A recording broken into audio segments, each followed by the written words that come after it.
সময়ের চাকা যখন ঘোরে তখন রাজা ভিখারি হয় আর অবহেলিত মানুষ হয়ে ওঠে ত্রাতা। নিয়তি বড় অদ্ভুত এক চিত্রকর। সে কখন কার জীবনের ক্যানভাসে কোন রং লেপন করবে তা আমরা ঘুণাক্ষরেও টের পাই না। মাধবপুরের ধুলোমাখা পথে যে যুবকটিকে একদিন চরম অপমান সয়ে বিদায় নিতে হয়েছিল, ভাগ্যের নির্মম পরিহাসে কয়েক বছর পর সেই অবহেলিত হাতটিই হয়ে উঠল এক সময়ের অহংকারী পরিবারের শেষ আশ্রয়। এটি কেবল এক সাধারণ প্রেম বা সংগ্রামের গল্প নয়, বরং এটি হল ধৈর্য, শুদ্ধতা আর মানুষের আসল যোগ্যতা চিনে নেওয়ার এক জ্বলন্ত উপাখ্যান। যে গল্পটি আমাদের শেখায় যে বিত্ত বৈভব নয়, বরং মানুষের কর্মই তার প্রকৃত পরিচয়। বন্ধুরা, এই সত্য কাহিনীটি শুরু হয় উত্তরপ্রদেশের মির্জাপুর সংলগ্ন একটি ছোট জনপদ থেকে, যেখানে প্রতিদিন সূর্য ওঠার সাথে সাথেই আর্জেন শর্মা তার পুরনো সাইকেলটি নিয়ে বেরিয়ে পড়ত।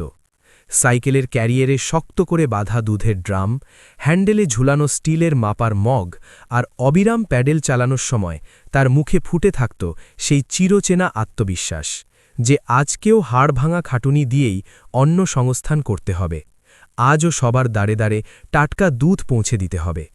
আর্জনের বয়স খুব বেশি ছিল না, কিন্তু কপালের বলিরেখায় তার কাঁধে থাকা গুরুদায়িত্বের ছাপ ছিল স্পষ্ট।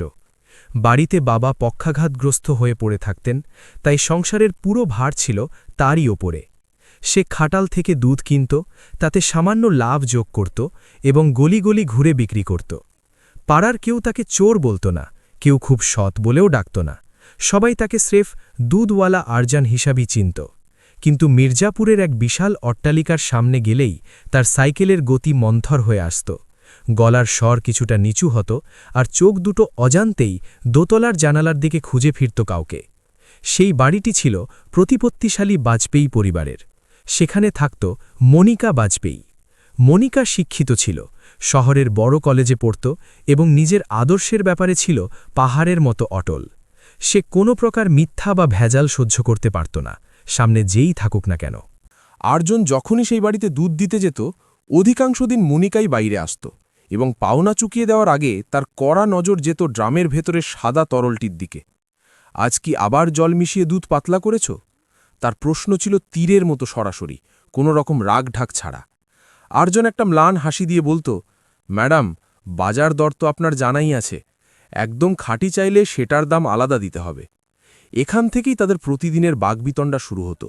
মনিকা জেরা করত, আর্জুন মাথা নিচু করে জবাব দিত। কখনো খুনসুটি, কখনো অবজ্ঞা, আবার কখনো গভীর নীরবতা। কিন্তু সেই তর্কের আড়ালেই আর্জুনের মনটা প্রতিদিন মনিকার ব্যক্তিত্বে আটকে যাচ্ছিল। মনিকার সেই প্রখর জটি তার ভালো লাগত, তার স্পষ্টবাদিতা তাকে মুগ্ধ করত। যদিও সে জানত তাদের দুজনের মাঝে আসমান জমিন তফাত। সে এক নগণ্য দুধওয়ালা আর মনিকা হল প্রভাবশালী ঘরের কন্যা। তবুও অবাধ্য মনকে কে বা শাসন করতে পারে। দিন গড়াতে লাগল। মনিকা কলেজে যেত আর আর্জুন নিজের দুধের ব্যবসায় ব্যস্ত থাকত। তাদের মোলাকাত হতো মাত্র কয়েক মিনিটের জন্য, কিন্তু আর্জুনের নিঃসঙ্গ জীবনে ওইটুকু সময় ছিল দিনের সবচেয়ে উজ্জ্বল মুহূর্ত। একদিন আর্জুন অনেক সাহস সঞ্চয় করল। সে কোনো হইচই করল না, কোনো নাটকীয় দৃশ্য তৈরি করল না। শুধু রাতে ঘরে একা বসে একটা ছেঁড়া কাগজে মনের গহীনের সব কথাগুলো সাজিয়ে লিখল। কোনো মারপেট ছাড়া খুব সরল ভাষায় সে জানালো যে সে মনিকাকে মনে মনে খুব পছন্দ করে।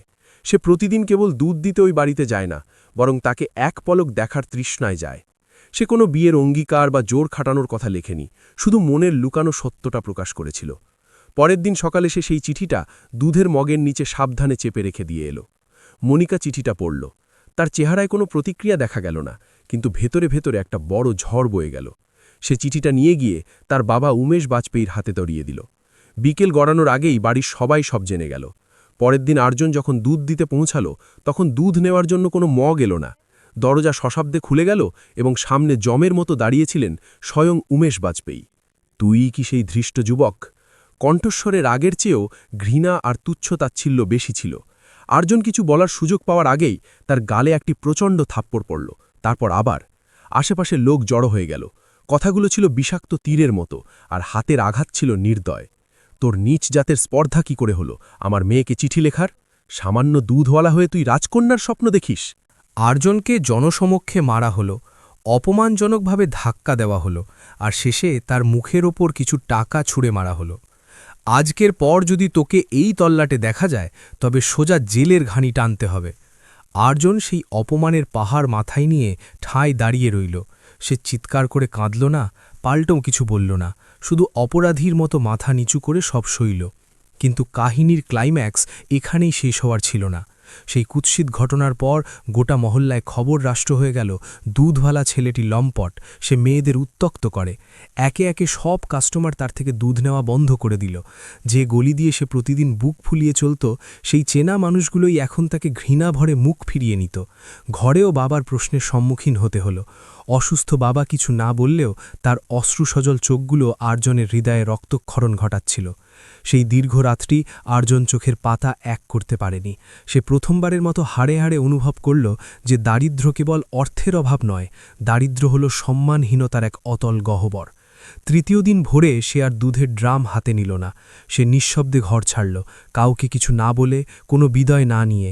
শুধু মনিকার সেই মূর্তিকে মনে গেথে আর একটা ছিন্ন হৃদয় নিয়ে সে চিরকালের মতো মির্জাপুর ছেড়ে চলে গেল। কিন্তু মনিকার সেই রুক্ষ কথা, তার কণ্ঠের প্রতিধ্বনি আর সেই ফিরিয়ে দেওয়া চিঠি সবই আর্জনের ছায়া সঙ্গী হয়ে রইল। সে তখন জানত না যে এই প্রস্থান কেবল পলায়ন নয়, বরং এটিই তার জীবনের সবচেয়ে বড় মোড় ঘুরিয়ে দেওয়ার মুহূর্ত ছিল। আর্জন নিজেও ঠিক জানত না কোন অজানার উদ্দেশ্যে সে যাত্রা করছে, তবে মনে মনে একটা প্রতিজ্ঞা ছিল যে মির্জাপুরে আর কোনো দিন ফিরে আসবে না। যে জনপদে সে সততার সাথে মেহনত করেছে, সেখানেই তার চরিত্রকে ধুলোয় মিশিয়ে দেওয়া হয়েছে। ট্রেনে ওঠার সময় তার শরীর কাঁপছিল, কিন্তু চোখে কান্নার কোনো চিহ্ন ছিল না। মানুষের যখন ভেতরের সবটুকু বিশ্বাস ভেঙে যায়, তখন সে কান্নার শক্তিও হারিয়ে ফেলে, নিথর পাথর হয়ে যায়। ট্রেনটি তাকে নিয়ে সোজা মুম্বাইয়ের অভিমুখে ছুটছিল। কেউ একজন বলেছিল, মুম্বাই হলো স্বপ্নের শহর, সেখানে কাজ করলে কেউ না খেয়ে থাকে না, আর সবচেয়ে বড় কথা, সেখানে কেউ তোমার অতীত বা তোমার পরিচয় জানতে চাইবে না। আর্জনের কাছে এই এক টুকরো শান্তিই ছিল অনেক। সে জানালার ধারে বসে দেখছিল পিছনের দিকে ছুটে চলা গাছপালা, স্টেশন আর চেনা জগৎগুলো তাকে মুক্তি দিচ্ছিল। প্রতিটা স্টেশনের সাথে সাথে মির্জাপুরের স্মৃতিগুলো যেন ঝাপসা হয়ে আসছিল। মুম্বাই শহর আর্জনের ভাবনার চেয়েও কয়েকগুণ বেশি ব্যস্ত আর কোলাহলপূর্ণ ছিল। অট্টালিকার জঙ্গল আর মানুষের সমুদ্রের মাঝে সে নিজেকে খুব ছোট মনে করল। শুরুর দিনগুলো সে রেল স্টেশনের প্ল্যাটফর্মেই কাটিয়ে দিল। কোনোভাবে কাজ খুঁজে পেট চালানোই ছিল লক্ষ্য। রাতে রাস্তার ধারের খোলা আকাশের নিচে ঘুমাত সে। কেউ তার নাম জানতে চায়নি, কেউ তার দুঃখের ভাগিদার হতে আসেনি। অবশেষে একদিন সে একজন প্রবীণ ইলেকট্রিশিয়ানের সহকারী হিসেবে কাজ পেল।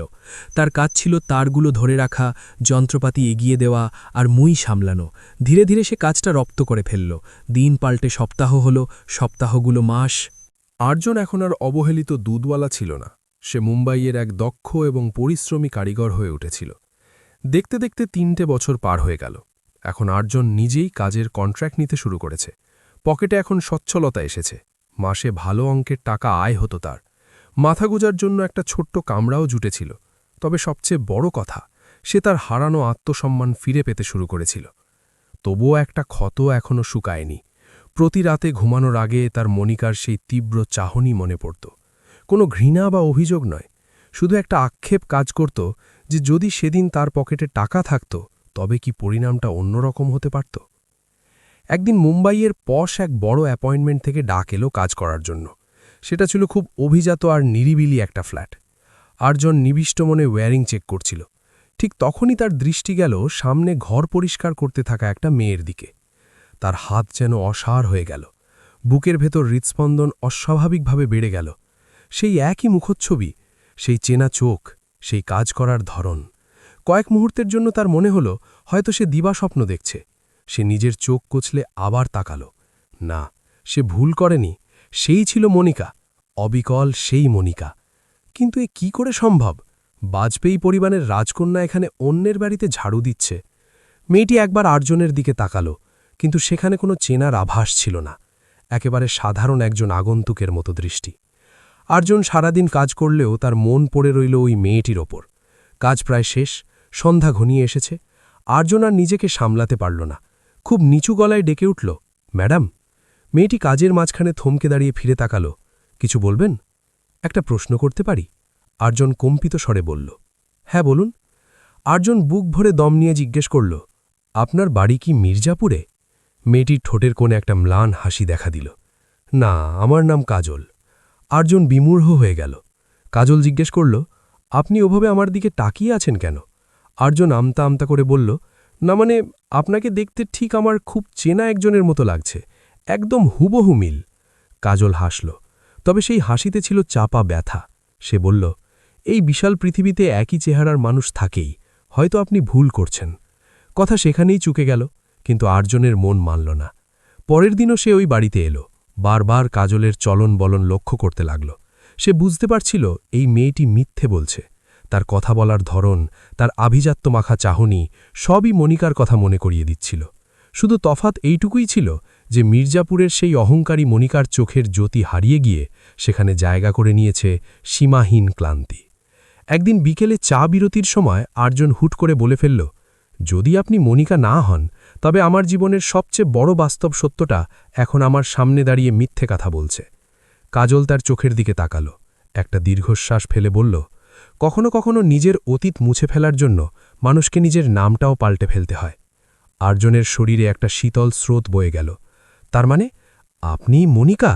কাজল হাতের ঝাড়ুটা পাশে রেখে ম্লান গলায় বলল, হ্যাঁ, আমি সেই মনিকা যাকে তুমি ৩ বছর আগে চিনতে।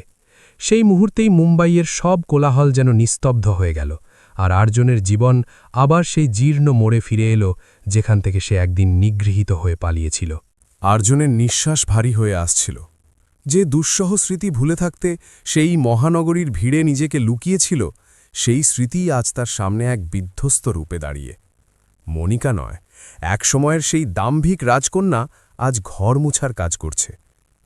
তুমি এখানে কিভাবে? আর্জন পুরো কথাটা গুছিয়ে বলতে পারল না। মনিকা লজ্জায় আর গ্লানিতে চোখ নিচু করে ফেলল।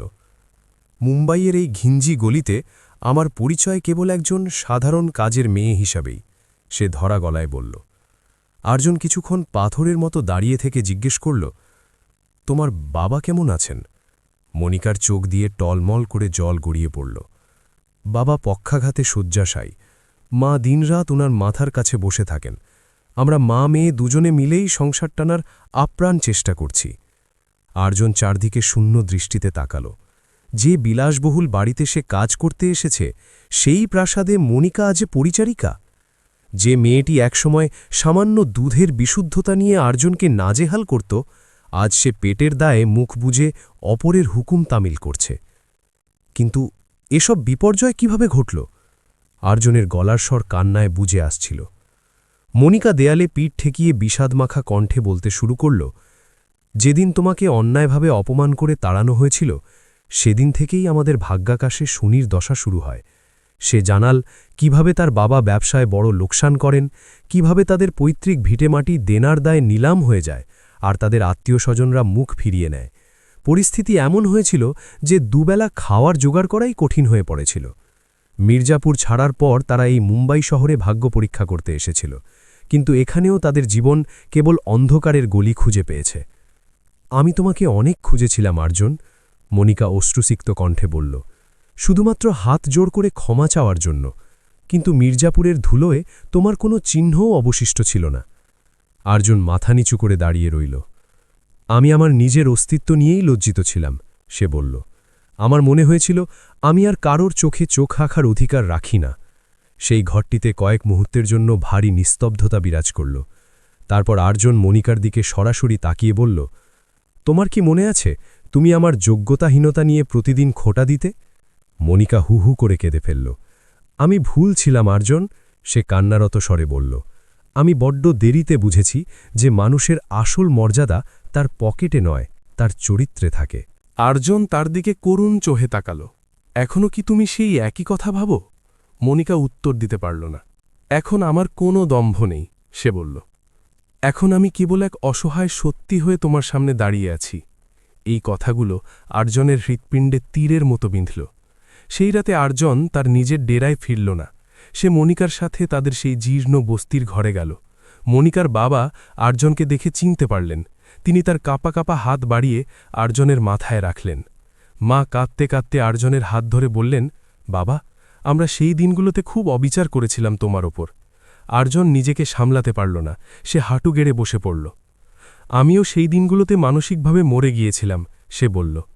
কিন্তু এখন দুজন ভেঙে চুরমার হওয়া মানুষ কোনো আড়াল ছাড়াই একে অপরের পাশে দাঁড়িয়েছিল। আর্জন বুঝতে পারছিল এই অদ্ভুত পুনর্মিলন কোনো যোগাযোগ নয়, এটি ছিল নিয়তির এক অপূর্ব বিচার, আর এই বিচারের সমাপ্তি এক যুগান্তকারী সিদ্ধান্তের দিকে এগোতে চলেছিল। পরের দিন সকাল থেকেই আর্জনের মনটা খুব চঞ্চল ছিল। সারা রাত সে একটুও ঘুমাতে পারেনি। মুম্বাইয়ের সেই যান্ত্রিক শব্দগুলো যেন তার মস্তিষ্কে হানা দিচ্ছিল, কিন্তু তার চেতনার গভীরে অন্য কিছু একটা দানা বাঁধছিল। কাজে গেলে আর্জনের হাত বারবার ভুল করছিল। বৈদ্যুতিক তারগুলো জুড়তে গিয়ে তার মন চলে যাচ্ছিল ওই ঘরের কোণে যেখানে মনিকা কাজ করছে। আজকের মনিকা আর সেই মির্জাপুরের তেজস্বী মনিকা এক নয়। তার চাহনিতে এখন এক অব্যক্ত ভয়, যেন কাল সকালে আবার কোনো নতুন বিপদ তাকে গ্রাস করবে। দুপুরের দিকে মনিকা এক কাপ চা নিয়ে আর্জনের কাছে এলো। তুমি কাল রাতে চলে গেলে না কেন? সে খুব শান্ত গলায় জিজ্ঞেস করল। আর্জন তার চোখের দিকে স্থির দৃষ্টিতে তাকাল। যদি সেদিন পালিয়ে গিয়ে শান্তি পেতাম তবে হয়তো কালই চলে যেতাম, সে বলল। কিন্তু এবার আমি আর পালাতে চাই না। মনিকা নিরুত্তরে চায়ের কাপটা তার হাতে দিয়ে ওখান থেকে সরে গেল। বিকেলবেলা যখন আর্জনের কাজ শেষ হল, তখন ফ্ল্যাটের মালিক এসে তার কাজের খুব তারিফ করলেন এবং তাকে পারিশ্রমিক দিলেন। আর্জন সেই টাকাটা নিয়ে সোজা মনিকার সেই জীর্ণ কুটিরে গেল। সেই খুপড়ি ঘরটা ছিল বড়ই করুণ। একটা ভাঙা চৌকি, কোণে অনেক ওষুধের কৌটো, আর দেয়ালে একটা মলিন দেবতার ছবি। মনিকার বাবা জানালার পাশে আকাশের দিকে তাকিয়েছিলেন, কিন্তু তার চোখে কোনো ভাষা ছিল না। মনিকার মা এক মনে তার স্বামীর পা টিপে দিচ্ছিলেন। আর্জন ধীর পদক্ষেপে গিয়ে ডাকল, কাকা। বাবার আঙুলগুলো সামান্য কেঁপে উঠল। তিনি ম্লান স্বরে বললেন, তুমি কি আর্জন? আর্জন সম্মতির ভঙ্গিতে মাথা নাড়ল। হ্যাঁ, আমি সেই আর্জন যাকে আপনারা একদিন ছুঁড়ে ফেলে দিয়েছিলেন। বাবার চোখ দিয়ে ঝরঝর করে জল পড়তে লাগল। আমাদের ক্ষমা করো বাবা, তিনি বললেন। আমরা অর্থের মোহে অন্ধ হয়ে তোমার মতো একটা ভালো ছেলেকে চিনতে পারিনি। আর্জন উনার হাত নিজের হাতের মুঠোয় নিল। আপনারা নয় কাকা, সময় আমাদের দুপক্ষকে পরীক্ষা করছিল। সেই প্রথম মনিকা আর্জনের ভেতরে এক গভীর প্রশান্তি লক্ষ্য করল। কোনো ক্ষোভ নেই, কোনো প্রতিশোধ নেওয়ার ইচ্ছা নেই, শুধু এক অদ্ভুত নির্ভরতা। পরের কয়েকদিনে আর্জন সেই বাড়িতে নিজের যাতায়াত বাড়িয়ে দিল। কাজ শেষে সে বাড়ি না গিয়ে সোজা ওখানেই চলে আসত। দামি ওষুধ কিনে আনত, ডাক্তার ডাকার ব্যবস্থা করত। মনিকা আর তার মা যেন মরুভূমির মাঝে এক ফোঁটা জলের দেখা পেলেন। একদিন মনিকা অনেক দ্বিধা নিয়ে জিজ্ঞেস করল, তুমি আমাদের জন্য এত কেন করছো আর্জন? অথচ আমরা শুধুই ঘৃণা দিয়েছি। আর্জন বিন্দুমাত্র দেরি না করে উত্তর দিল, কারণ যখন আমার জগৎটা অন্ধকার হয়ে গিয়েছিল তখন আমাকে আলোর পথ দেখানোর কেউ ছিল না। আমি চাই না তুমিও সেই একই অন্ধকারের মধ্য দিয়ে পথ চলো। মনিকার চোখের বাঁধ ভেঙে গেল। তোমাকে বুঝতে আমার অনেক দেরি হয়ে গেল, সে অনুশোচনার সুরে বলল। আর্জন আলতো করে হাসল। দেরিতে হলেও যে বুঝেছ সেটুকুই আমার পাওনা। কিন্তু কাহিনীর চড়াই উতরাই এখনও বাকি ছিল। ঠিক সেই সময় মনিকার সেই কুচক্রী ভাই অলোকেশ সেখানে এসে হাজির হল। তার চোখে সেই পুরনো দম্ভ আর গলার স্বরে উদ্ধত ভাব। তুই আবার এখানে কি করছিস দুধবালা? সে আর্জনকে ধমকে উঠল। মনিকা এবার সাহসের সাথে সামনে এসে দাঁড়াল। ও আমাদের আশ্রয়দাতা অলোকেশ, ওকে অসম্মান করার সাহস দেখাবি না। ভাইটি বাঁকা হাসি হেসে বলল, বাহ, এখন দেখছি তোর পরিবার প্রেম জেগেছে। আর আর্জন, তুইও দেখছিস সুযোগ বুঝে পুরনো কাসুন্দি ঘাটতে এসেছিস। আর্জন এবার চুপ রইল না, তবে তার প্রতিবাদ ছিল মার্জিত কিন্তু ধারালো। আমি আর সেই দুর্বল কিশোরটি নেই অলোকেশ, আর এই মানুষগুলো এখন আর অনাথ নয়। অলোকেশ শাসাতে থাকল, টাকা চাইল, এমনকি ভয় দেখানোর চেষ্টাও করল। কিন্তু আর্জন পাহাড়ের মতো অটল থেকে তাকে জানিয়ে দিল যে আর কোনো অন্যায় সহ্য করা হবে না। সেই মুহূর্তে মনিকা বুঝতে পারল যে মানুষটিকে একদিন সে যোগ্যতাহীন বলে তিরস্কার করেছিল, আজ সেই মানুষটি তার পুরো অস্তিত্বের ঢাল হয়ে দাঁড়িয়েছে। আর আর্জনও মনে মনে সিদ্ধান্ত নিয়ে ফেলেছিল যে আর এক কদমও পিছাপা হবে না, কারণ এই কাহিনী এখন কেবল অনুরাগের নয়, এটি ছিল দীর্ঘদিনের অবিচারের বিরুদ্ধে এক নীরব ইনসাফের লড়াই। এই ইনসাফের লড়াই এখন চূড়ান্ত পরিণতির দিকে মোড় নিয়েছিল। আর্জন ভালো করেই জানত যে অলোকেশ খুব সহজে ছেড়ে দেওয়ার পাত্র নয়। তার হুমকির পেছনে ভয়ের চেয়ে বেশি ছিল লালসা। যারা নিজের পরিবারের বিপদে মুখ ফিরিয়ে নেয় তারা এখন অপরের সাহায্যে মনিকাদের ঘুরে দাঁড়ানোর সম্ভাবনা দেখে হিংসায় জ্বলছে। আর্জন পরদিন সকালেই অভিজ্ঞ নিউরোলজিস্ট নিয়ে এলো মনিকার বাবার সুচিকিৎসার জন্য। রিপোর্টগুলো ভালো এলো, নিয়মিত চিকিৎসায় তিনি হয়তো আবার হাঁটতে পারবেন। মনিকা এই সব কিছু যেন চোখের পলক না ফেলে দেখছিল। তার কাছে এটা যেন কোনো অলৌকিক কাহিনীর মতো।